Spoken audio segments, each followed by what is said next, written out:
नमस्कार बंधुगण मु हरि मो चैनल को आपण मानकु स्वागत। बापांको ठारू ए गुण शिखे पुह। बापा शब्दरे थाए साहस। गोटिए बापा डाकरे संतानटीए समाज रे समस्त झड़ा जंजा को सही जीवार आत्मविश्वास पाई थाए। बापांको आंगुली धरी पिलाटे चालिबा शिखि थाए, किंतु बेले बेले केतेक अभ्यास संतान उपरे कुप्रभाव पकाई थाए। आज आमे एई विषय रे विस्तृत भावरे आलोचना करिबु। जदि आपनको किछि बदभ्यास अछि ताहाकु आज ही त्याग करंतु।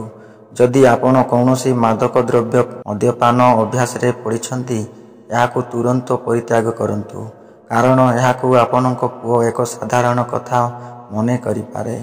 भविष्यत रे आपनको पुओ याकु एक अभ्यास रे परिणत करि पारे। आपण आपनको आखापाख लोकंक सह किभली व्यवहार करुछंती ताहार प्रभाव आपनको पुओ उपरे पड़ी थाए।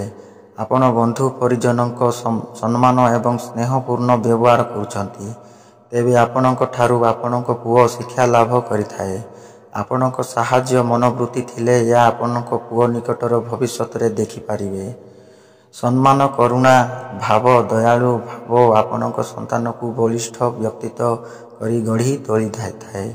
एणु कहा प्रति अशालीन मंतव्य कटु भाषा अत्यधिक समालोचना दूरे रुहंतु। आपनको जीवन रे आसुथिबा चैलेंज गुड़िकु आपण किभली मैनेज करुछंती ताहा उपरे आपनको पुओर नजर रही थाए।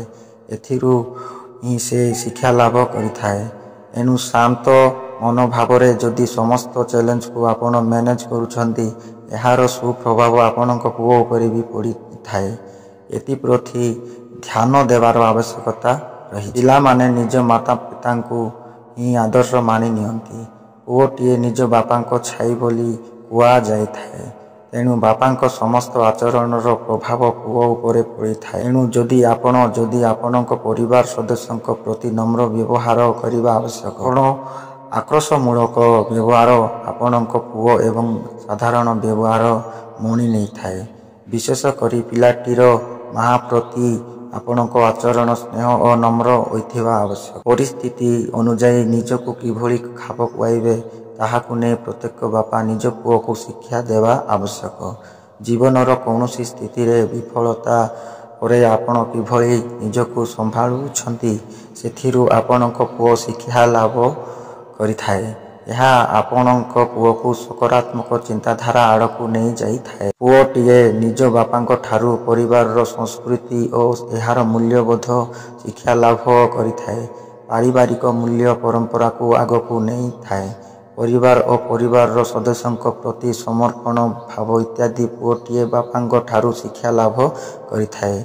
यह ही पुओ प्रति जड़े आदर्श बापांको आचरण रहिबा आवश्यक। एही तथ्य केवल साधारण सूचना उपरे आधारित, याकू निश्चित करे नाही। कौनसी प्रयोग परामर्श पाई कौनसी विशेषज्ञ सह परामर्श करନ୍ତୁ।